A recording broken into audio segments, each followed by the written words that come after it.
38 शुरू करेंगे। हमने पहले देखा किस प्रकार से हरिदास ठाकुर जी का गुणगान हुआ पिछली कथा में। तो आगे देखते हैं।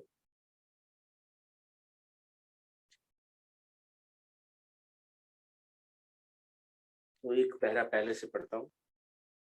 श्री अद्वैताचार्य के कुछ ऐसे तथा कथित अनुयायी हैं जो उनकी पूजा तो करते हैं, परंतु वे श्री चैतन्य महाप्रभु का सम्मान नहीं करते। अद्वैताचार्य की पूजा करते हैं लेकिन चैतन्य महाप्रभु का सम्मान। वस्तुतः वे अपने स्वामी के आंतरिक भाव से पूरी तरह अनभिज्ञ। श्री अद्वैताचार्य ने बहुत मेहनत की और तपस्या की और प्रेयर्स किया ताकि भगवान चैतन्य, भगवान कृष्ण गौरांग अवतार, गौरावतार के रूप में इस तरह धाम पर प्रकट। तो उनके मन का ये भाव था कि वो भगवान के अंतरंग परिकरों में से एक।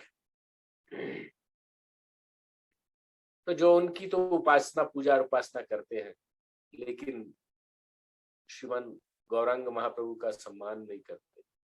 तो ये उसी तरह से होता है जो भगवान शिव की तो पूजा करते हैं लेकिन भगवान कृष्ण को उल्टा सुल्टा बोल देते हैं, भगवान विष्णु को स्वीकार नहीं करते। वैसा ही है।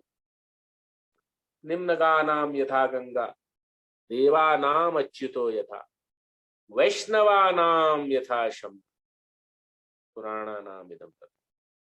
वैष्णवानाम यथा शंभु। भगवान शंभु क्या है? परम वैष्णव। सभी वैष्णवों में सर्वोच्च वैष्णव भगवान शिव या भगवान शंभु भगवान।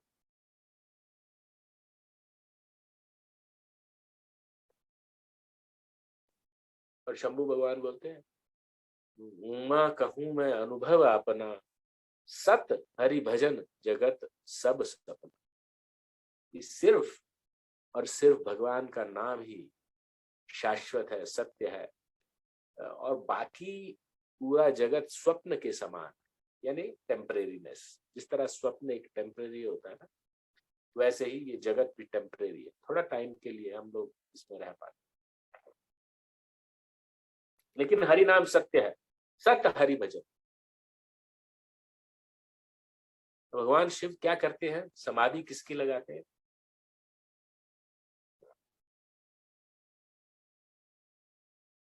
भगवान विष्णु के ऊपर मेडिटेट करते हैं, उनकी लीलाओं का श्रवण करते हैं, कथाएं करते हैं, भगवान राम की कथा करते हैं। यानी विष्णु, राम, कृष्ण एक अभिन्न है।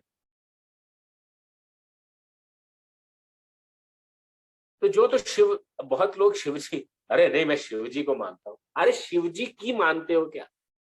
शिव जी जो कह रहे हैं वो मानते हो क्या?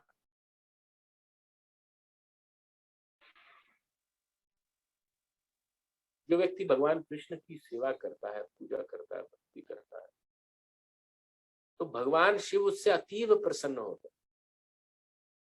ऐसा नहीं कि शिव जी ब्रह्मा जी को और भगवान को एक अलग करके देखना है, अपराध है, अपराध, महान।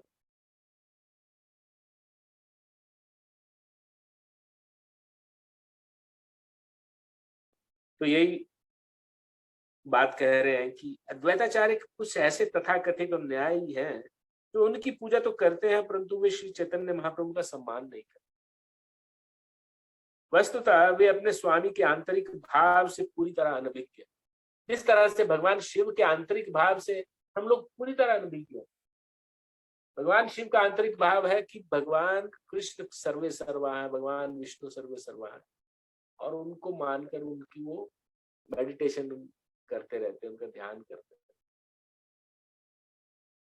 और यहाँ बाहर लोग जो उनके आंतरिक भाव को नहीं जानते हैं, शिव और कृष्ण और विष्णु को अलग अलग देखते।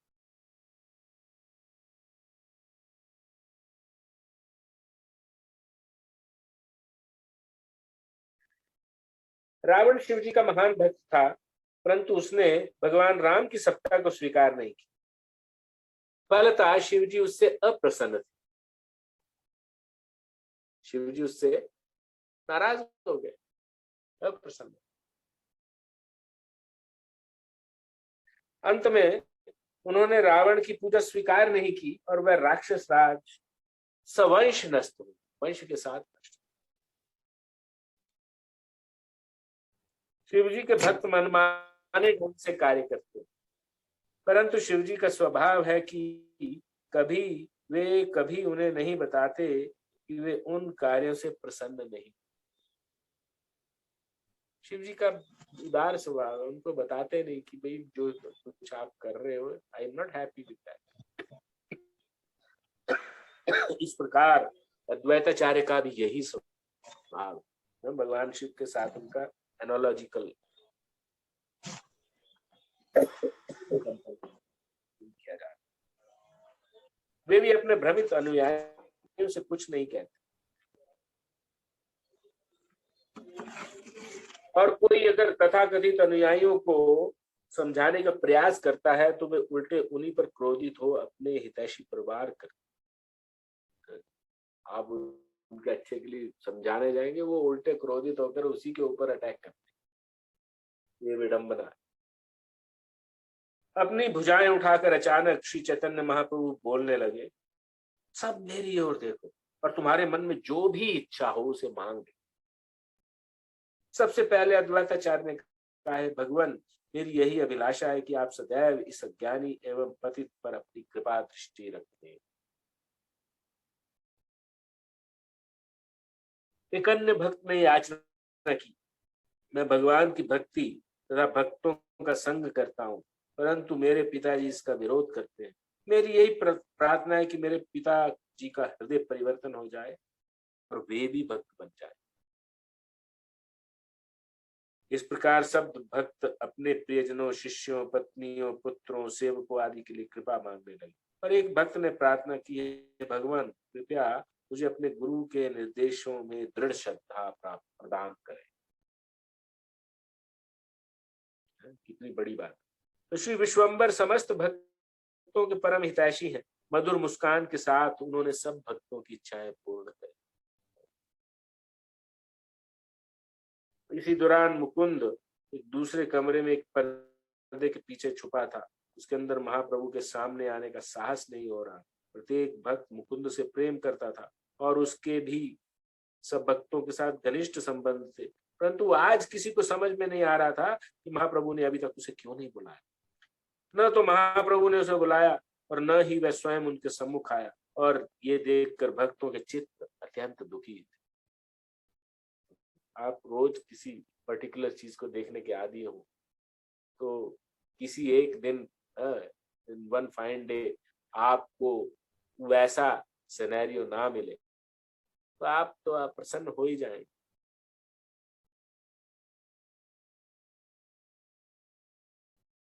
शिवास पंडित ने कहा है, भगवान मुकुंद ने आपके चरण कमलों के प्रति ऐसा क्या अपराध किया है, वह आपका अधिक प्रिय है। सब भक्त उससे प्रेम करते हैं। मुकुंद का मधुर कीर्तन सुनकर भला ऐसा कौन है जिसका हृदय द्रवित ना हो जाए। पर यदि उसने कोई अपराध किया है तो कृपया उसे दंड दे, इस प्रकार उसकी उपेक्षा ना करें। वह आपके सम्मुख आना चाहता है, परंतु जब तक आप नहीं बुलाएंगे वह नहीं आए। श्री चैतन्य महाप्रभु ने उत्तर दिया, श्रीवास फिर मुझसे ऐसी बात न कहना। उस अपराधी का पक्ष लेकर याचना न करो। एक क्षण वह नम्रता का झूठा दिखावा करता है और अगले ही क्षण आक्रामक बनकर अपराध करने लगता है। तुम में से कोई भी उसकी वास्तविकता से परिचित नहीं हो। कई बार अत्यंत दीनहीन बनकर वह अपने दांतों में तृण लेकर मेरे पास आता, परंतु तभी वह लोहे की छड़ लेकर मुझे मारने लगता है। मैं उसके इस ढोंगी व्यवहार को सहन नहीं कर सकता। श्रीवास पंडित ने कहा, महाप्रभु हमें कभी मुकुंद के व्यवहार में ढोंग दिखाई नहीं। तो महाप्रभु ने उत्तर देते हुए कहा, जब तक ये मूर्ख निराकार वादियों की सभा में जाता है तो उनके द्वारा बताए गए योग वशिष्ठ के मतों को स्वीकार करता है, और फिर भक्तों के संग में आकर वह नृत्य गायन द्वारा गहरी नम्रता का दिखावा करता है। फिर से ये किसी दूसरे संप्रदाय के लोगों से मिलता जुलता है और भक्ति का त्याग करके उनकी कठोर निंदा करने लगता है।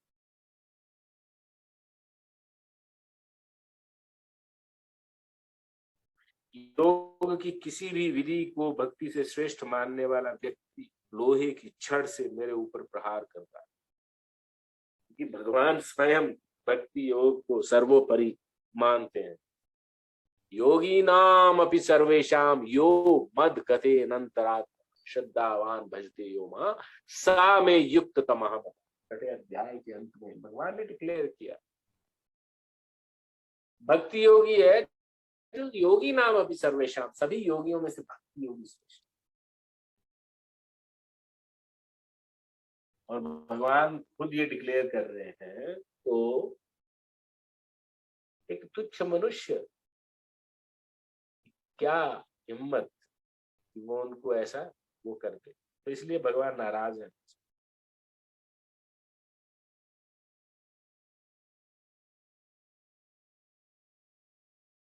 योग की किसी भी विधि को भक्ति से श्रेष्ठ मानने वाला व्यक्ति लोहे की छड़ से मेरे ऊपर प्रहार है। योग बहुत सारे योग, ज्ञान योग, ध्यान योग, कर्म योग।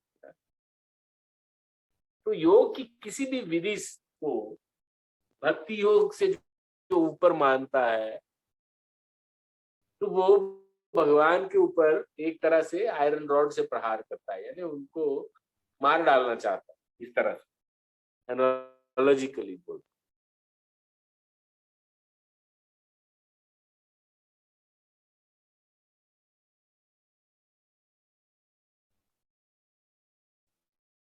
वह घोर अपराधी है और मैं उसका मुख तक नहीं देखना चाहता। तो महाप्रभु ने बहुत क्लियर कर दी ये बात। पर्दे के पीछे मुकुंद ये सब सुन रहा था और कुछ समय पूर्व मुकुंद ने अपने गुरु की आज्ञा मिलने पर भी भक्ति मार्ग को स्वीकार नहीं किया था और महाप्रभु से भली भांति जानते।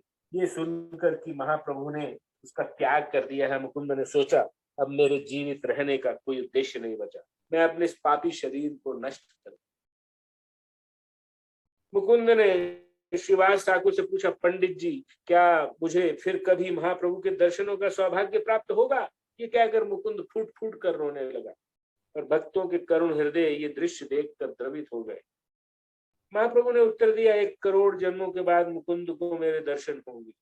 जैसे ही मुकुंद ने आश्वासन भरे महाप्रभु के वचन सुने, तो उसके आनंद की सीमा न रही कि इतने 1000 वर्षों 10,000 वर्षों बाद सब बोले 1 करोड़ जन्मों के बाद, तो इसलिए खुश होगा कि मेरे को तो महाप्रभु के दर्शन तो जरूर होंगे, चाहे वो 1 ही करोड़ जन्मों के बाद क्यों ना।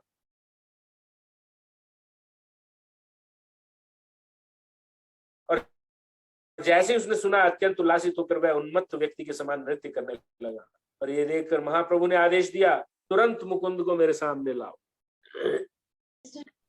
भक्त दौड़ कर गए और मुकुंद को बताया कि महाप्रभु ने उसे बुलाया है, परंतु दिव्योन्माद के ग्रस्त मुकुंद को मानो कुछ सुनाई ही नहीं दे रहा।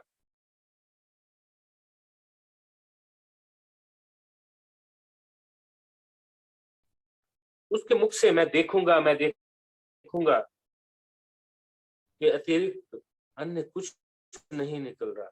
महाप्रभु ने पुनः पुकारते हुए कहा, मुकुंद तुम्हारे अपराध क्षमा हो गए हैं, आओ और मुझसे वर प्राप्त करो। भक्तगण मुकुंद को जैसे तैसे उठाकर महाप्रभु के सम्मुख लेकर आए। महाप्रभु के भव्य स्वरूप को देखकर मुकुंद भूमि पर गिरकर उन्हें प्रणाम करने लगा। महाप्रभु ने कहा, उठो मुकुंद, पूरे संग में तुम अपनी भक्ति रूपी संपत्ति खो दी थी, परंतु आज तुमने अपने प्रेम एवं मेरे वचनों में दृढ़ श्रद्धा द्वारा मुझे जीत लिया। अब तुम मेरे प्रिय गायक हो और सदैव मेरे साथ रहोगे। तुम्हारे साथ घनिष्ठ संबंध के कारण मैं विरोध कर रहा था। यदि संयोगवश तुमसे कुछ अपराध हुआ भी है, मैंने कभी उस पर ध्यान नहीं दिया। तुम मेरे अंतरंग पार्षद हो। तुम्हारी देह पूर्णता मेरी प्रेमा भक्ति से ओतप्रोत है और मैं सदैव तुम्हारी जीवा पर निवास करता हूँ। भगवान ने मुकुंद को इस तरह से ग्लोरीफाई। स्वयं को अत्यंत दीनहीन अनुभव करते हुए मुकुंद ने कहा, हे भगवान, मैं कितना पतित, श्रद्धाहीन मूर्ख होने के कारण मुझे भक्ति का जरा भी ज्ञान।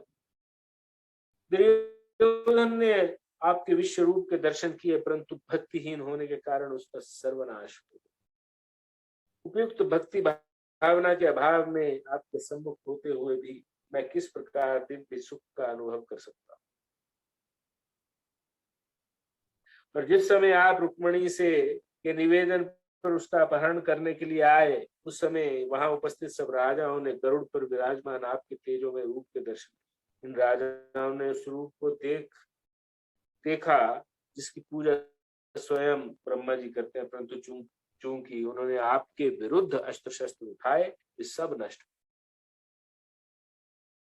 हिरण्याक्ष के गर्भोदक सागर से बाहर प्रकट होते समय आपके शूकर रूप को देखा, परंतु चूंकि उसके चित्त में आपके प्रति प्रेम एवं भक्ति नहीं थी, उसकी मृत्यु हो गई। हिरण्यकशिपु ने आपके नृसिंह रूप को देखा, परंतु भक्तिहीन होने के कारण वह भी विनाश को प्राप्त हुआ।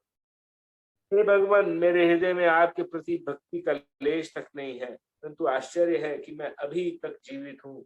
मथुरा में कुब्जा और सुदामा ने आपका दर्शन करके आपकी कृपा प्राप्त, परंतु आपका दर्शन करने के बाद कंस मृत्यु को प्राप्त हुआ, क्योंकि वह आपकी भक्ति से विहीन था। तो अंत में मुकुंद ने कहा, मैं कीड़े से भी घृणित तथा भक्ति विहीन हूँ, भला आपसे मैं क्या मांग सकता हूँ। रोते रोते मुकुंद ने अपनी भुजाएं ऊपर उठा ली। भक्ति में उन्माद से उसकी देह कांप रही थी। वास्तव में मुकुंद शुद्ध और सरल हृदय था। भगवान के प्रति उसका सहज आकर्षण था। इतना ही नहीं, वह सदैव महाप्रभु के सर्वाधिक अंतरंग परिकरों में से गिना जाता है। तब श्री विश्वम्बर ने कहा, मुकुंद, भक्ति भरी तुम्हारी सेवा मुझे अत्यंत प्रिय है। जब भी तुम गाओगे मैं वहां उपस्थित होऊंगा। तुमने सत्य ही कहा है, मुझे बाह्य आंखों से नहीं अपितु एकमात्र भक्ति भरी दृष्टि से देखा जा सकता। तुम मुझे अतिशय प्रिय हो, इसलिए मैं तुम्हें कुछ बताना चाहता हूँ। वैदिक शास्त्रों में वर्णित व्यक्ति के कर्म और उनके कर्मों, उनके फलों का कोई नहीं बदल सकता। शक्ति और अधिकार केवल मेरे पास है। मुकुंद, मेरे प्रभाव से आज तुमने भक्ति के तत्व का बखान किया है। भक्ति विमुख व्यक्ति मेरे हृदय को गहराई से पीड़ित करता है, क्योंकि नास्तिक व्यक्ति मुझे ऐसी पीड़ा देता है, इसलिए प्रत्यक्ष मुझे देखने के बाद वह मेरे दर्शनों के सुख से वंचित रहता है। कंस ने धोबी के मार्गदर्शन किए थे। मैंने उनसे कुछ वस्त्र मांगे, परंतु उसने मना कर दिया।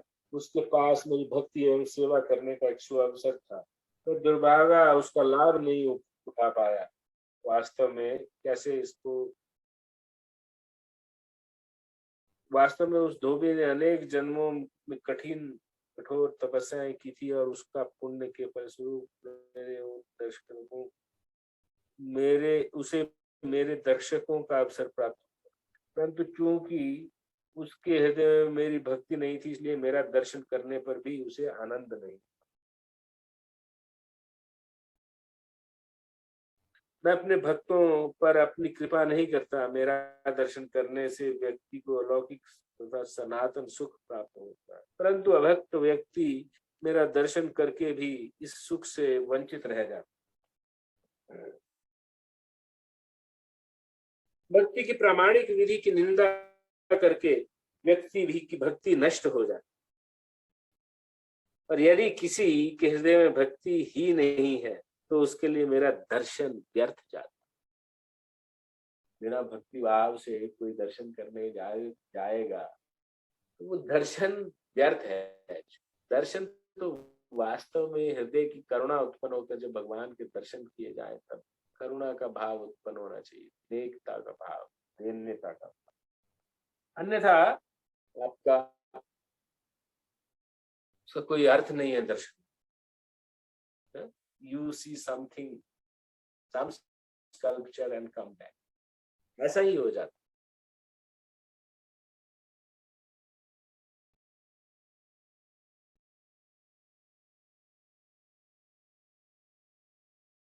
मुकुंद के ऊपर बरस रही महाप्रभु, अच्छा नहीं, पहले उससे पहले, हाँ, मुकुंद मैं तुम्हारी मधुर वाणी एवं गीतों द्वारा भक्ति का प्रचार करूंगा, तुम्हारा कीर्तन सुनकर वैष्णवों के हृदय द्रवित हो उठेंगे, और जिस प्रकार तुम मुझे अतिशय प्रिय हो उसी प्रकार तुम अन्य वैष्णव के लिए, जब मैं अवतार लूंगा तुम मेरे गायक बनकर मेरे साथ आओ।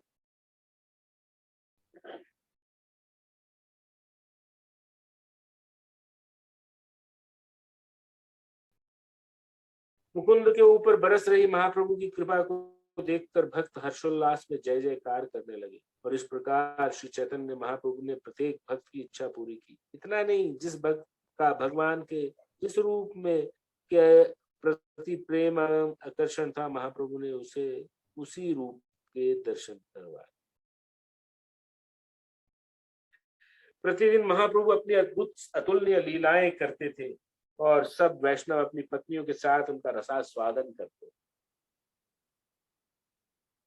अपना शरीर एवं मन भगवान को समर्पित करके जो व्यक्ति उनका आज्ञाकारी सेवक बन जाता है, वह सहजता से दिव्य लीलाओं को देख सकता है।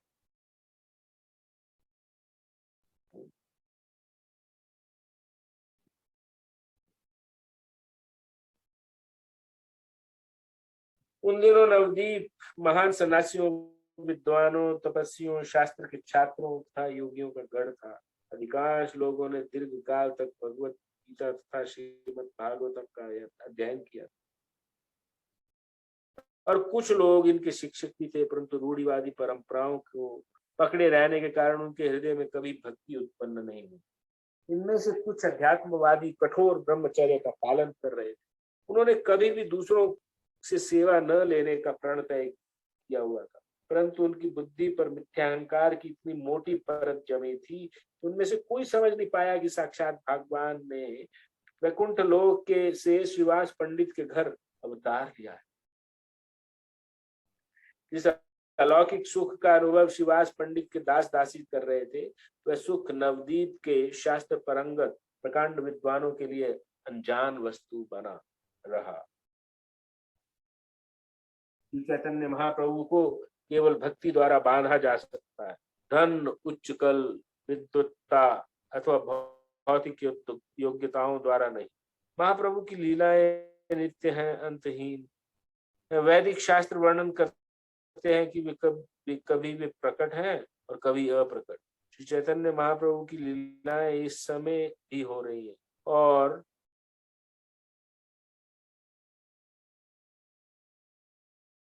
केवल उनका कृपा पात्र व्यक्ति प्रत्यक्ष उन्हें देख सकता है, अन्य नहीं। महाप्रभु ने अपने भक्तों से कहा, प्रत्येक जन्म में तुमने मेरा संग प्राप्त किया है, तुम्हारे संग के कारण तुम्हारे सेवक एवं शिष्य भी मेरी लीलाओं को देख पाएंगे। तब महाप्रभु अपनी प्रसादी माला तथा चबाए हुए पान का उच्छिष्ट बांटने लगे। श्रीवास पंडित की भतीजी नारायणी को महाप्रभु का प्रसादी भोजन प्राप्त हुआ। महाप्रभु के प्रसाद को प्राप्त करके उसे जो सुख हुआ, उसे देखकर भक्तों ने हृदय से उसे अपने आशीर्वाद।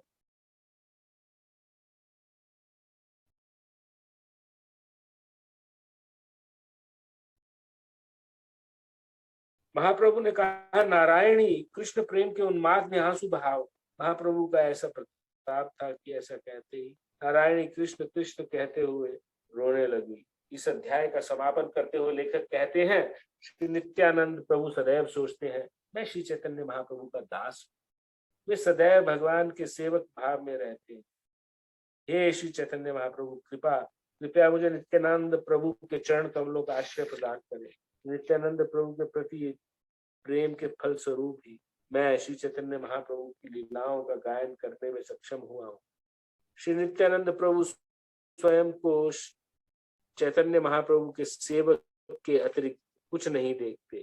केवल नित्यानंद प्रभु की सेवा द्वारा ही व्यक्ति श्री चैतन्य महाप्रभु का भक्त बन सकता है। निताई गौर प्रेमानंदे, हरि हरि बोल। So I will put my voice to rest. मैं वाणी को विराम दूंगा। आप सब लोग अभी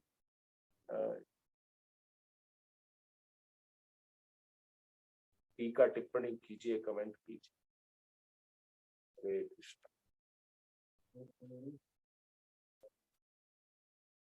ओके, तो मैं आपके शुद्ध भक्तों द्वारा खाए गए बचे हुए भोजन के बचे हुए उच्छिष्ट भोजन को प्राप्त कर सकूं।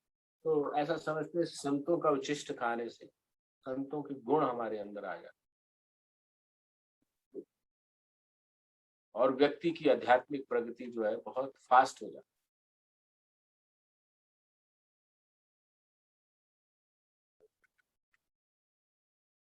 तो जन्म जन्मांतर तक कृपया मुझे ये सौभाग्य प्रदान करें। मेरा जन्म और जीवन दोनों अत्यंत दयनीय है, परंतु अपने सेवकों का उच्छिष्ट प्रदान करके कृपया इन्हें सफल एवं सार्थक बना दीजिए। महाप्रभु, कदाचित मैंने अपनी योग्यता से अधिक कुछ मांग लिया। मैं वैष्णवों का उच्छिष्ट प्राप्त करने का पात्र नहीं हूं। हे नाथ, हे सृष्टि पालक, कृपया मेरी अज्ञानता एवं धृष्टता को क्षमा करें। हे शशि नंदन, ये शची नंदन, कृपया मुझ पर कृपा करें और मुझे किसी वैष्णव के घर में कुत्ता बनाकर रहने। तो ये देखिए, ये दैन्य भाव नॉर्मली इसको बोलने के लिए भी एक्चुअली थोड़ा सा करेज लगता है। और इस प्रकार हरिदास ठाकुर अत्यंत दीन वचनों में याचना करने लगे। महाप्रभु ने उत्तर दिया, सुनो हरिदास, तुम अत्यंत महान वैष्णव हो, पर यदि कोई व्यक्ति तुम्हारे साथ थोड़ा समय बिताता है अथवा तुम थोड़े समय के लिए किसी व्यक्ति से बात करते हो तो निश्चित ही वह व्यक्ति मुझे प्राप्त करेगा।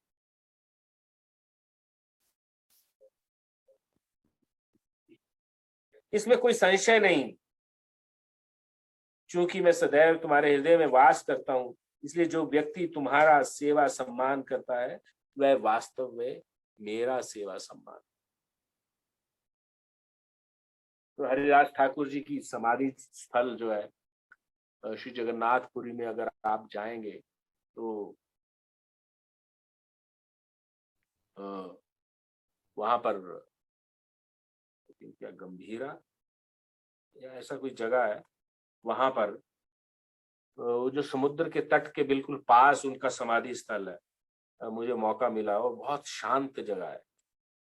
अंदर जाने से अत्यंत शांति होती है, तो वहां जाकर जप करना चाहिए, थोड़ा उनके सानिध्य में बैठकर उनको प्रणाम करना चाहिए, जप करना चाहिए।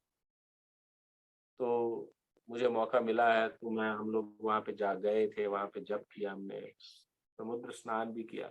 वास्तव में लोग कई बार समुद्र स्नान करके आते हैं, वहां बैठ करके जप करते हैं वगैरह वगैरह। तो ये बहुत ही महान वैष्णव, और महाप्रभु ने उनको नामाचार्य की उपाधि से नवाजा था। ये प्रतिदिन 3 लाख जप करते। It's not a joke. हमारे लिए एक माला करना जो है उसको एक चैलेंज बन जाता। तो तुमने मुझे सदा के लिए अपने चित्त में कैद कर लिया है, इसलिए तुम मेरे अत्यंत विशेष सेवक हो। मैं तुम्हें आशीर्वाद देता हूँ कि दोष रहित चरित्र होने के कारण तुम कभी भी पथ भ्रष्ट नहीं होगे और बिना कोई अपराध किए सदैव मेरी तथा मेरे भक्तों की पूजा सेवा करते रहो।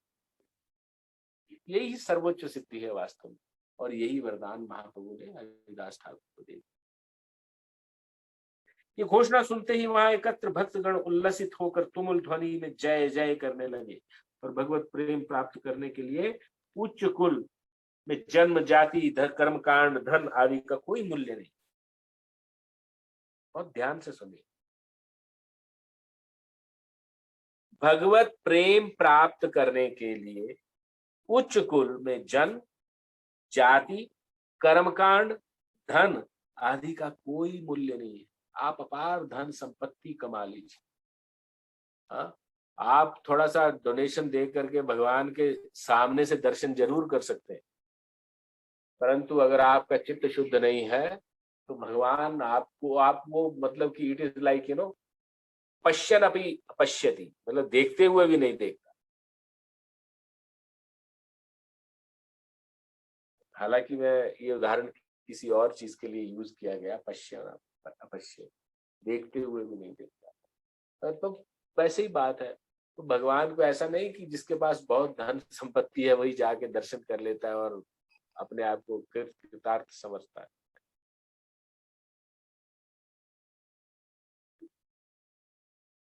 जो फिजिकल एफर्ट लेकर के भगवान के दर्शन करने के लिए जाते हैं, भगवान उनके लिए भी काफी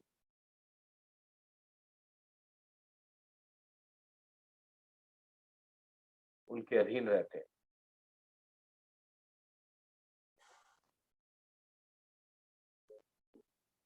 एक वैष्णव का जन्म चाहे श्री कृष्ण को प्राप्त करने की उत्कट इच्छा ही व्यक्ति को उनके चरण कमलों के पास लाती है। तत्र लौल्यम अपि मूल्यम, जो लालसा है वही दाम है उसका। भगवान को प्राप्त करने का क्या कहते हैं? तत्र लौल्यम अपि मूल्यम, जो लालसा है, उत्कट लालसा, यहाँ पे बता रहे हैं ना कि श्री कृष्ण को प्राप्त करने की उत्कट इच्छा ही व्यक्ति को उनके चरण कमलों के पास लेकर के आता है। तो एकमात्र मूल्य क्या है? लालसा, उत्कट लालसा, वही मूल्य भगवान के दर्शन पाने की इच्छा रहनी चाहिए, बहुत स्ट्रॉन्ग डिजायर। तो एक वैष्णव का जन्म चाहे किसी भी परिवार में क्यों ना हो, परंतु फिर भी वह अत्यंत महान माना जाता है, इसमें कोई संशय नहीं। मुस्लिम परिवार में जन्मे हरिदास ठाकुर इसके ज्वलंत उदाहरण थे। केवल अत्यंत पापी व्यक्ति ही वैष्णवों को जाति, कुल इत्यादि अथवा राष्ट्रीयता के आधार पर देखते हैं, पर ऐसा करके वे स्वयं निम्न योनियों में जन्म लेकर अपने दुखों की श्रृंखला आरंभ करते हैं।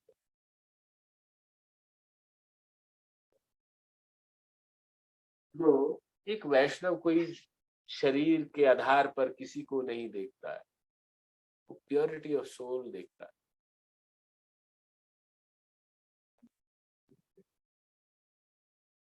श्रद्धा पूर्वक श्री चैतन्य महाप्रभु एवं हरिदास ठाकुर की कथा सुनने वाले व्यक्ति को निश्चित ही कृष्ण प्रेम का फल प्राप्त होगा।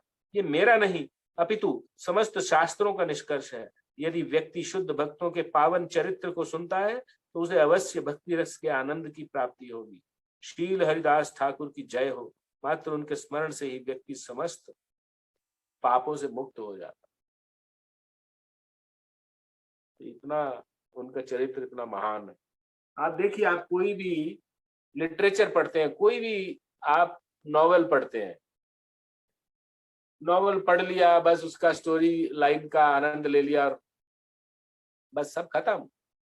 उसका क्या लाभ है? यहाँ पे भगवान खुद ही बता रहे हैं।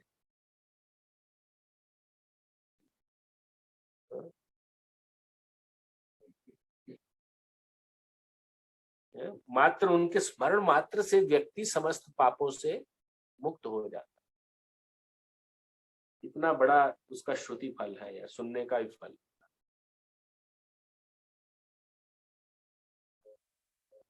तो इस तरह से सारे भक्त हरिदास ठाकुर की चर्चा कर रहे थे।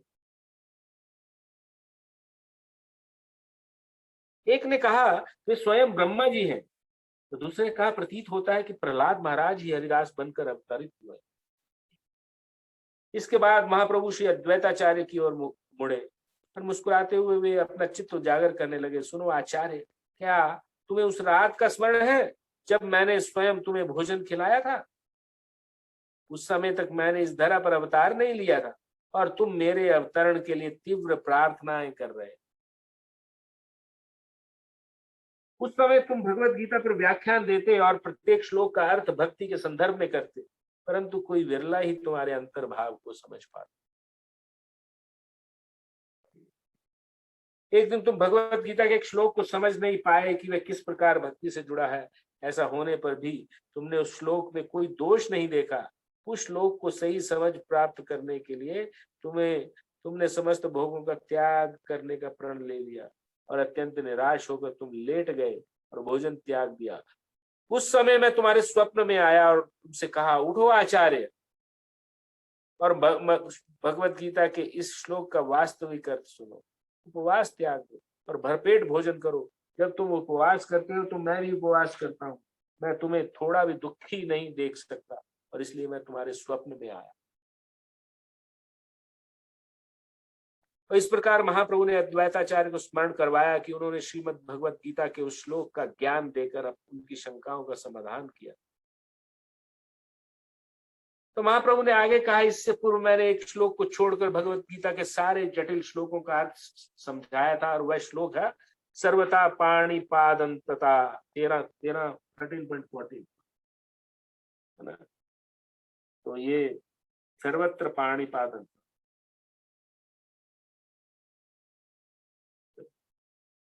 आइए पढ़ते हैं श्लोक को 13-14।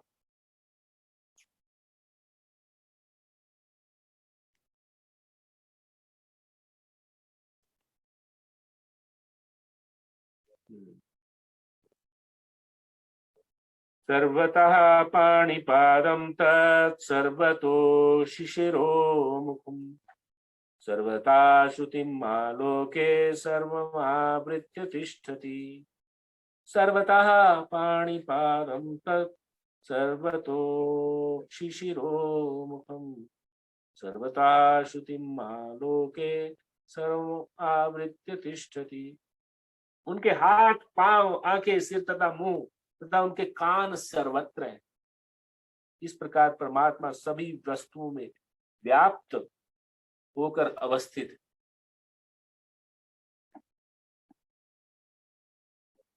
तो ये पुरुष सूक्त में भी, जैसे हम लोग चर्चा कर रहे थे, पुरुष सूक्त में भी इस तरह की स्तुतियां हैं। ओम सहस्र सरसा पुरुषा सहस्त्राक्ष सहस्त्रपाद।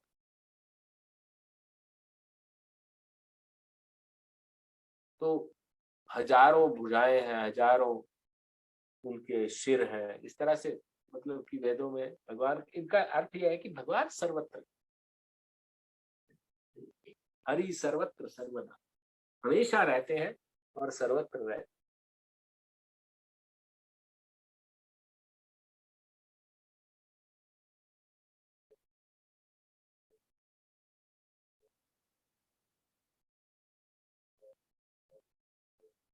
अक्सर इस श्लोक की गलत विवेचना की जाती है, जबकि श्लोक का वास्तविक अर्थ है कि परम भगवान अपनी सर्वव्यापी शक्तियों के माध्यम से सर्वत्र व्याप्त है।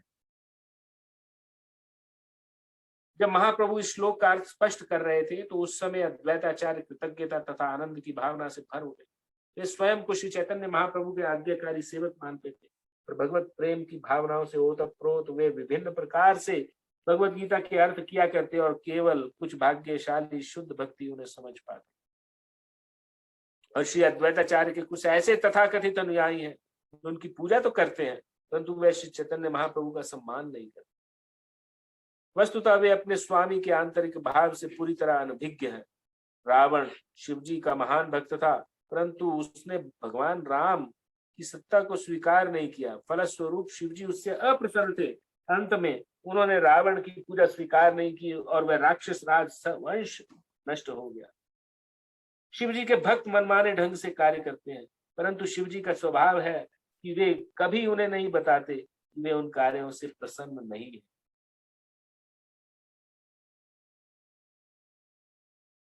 तो ये भगवान शिव की यहाँ पे पोजीशन बताई जा रही है और उनकी माइंड सेट बताई जा रही है कि किस प्रकार से कार्य करने से भगवान शिव प्रसन्न हो। इस प्रकार श्री अद्वैताचार्य का भी यही स्वभाव है। वे भी अपने भ्रमित अनुयायियों से कुछ नहीं कहते और यदि कोई अद्वैताचार्य के उन तथाकथित अनुयायियों को समझाने का प्रयास करता है तो वे उल्टे उन्हीं पर क्रोधित होकर अपने हितैषी पर वार करते। तो चलिए आज हम लोग इतना ही करेंगे, 5-7 मिनट है, तो अभी रिक्वेस्ट है कि सब लोग थोड़ा कुछ जो जो कमेंट करना चाहते हैं कमेंट करें। मैं अपनी वाणी को विराम देता हूँ यहीं पे।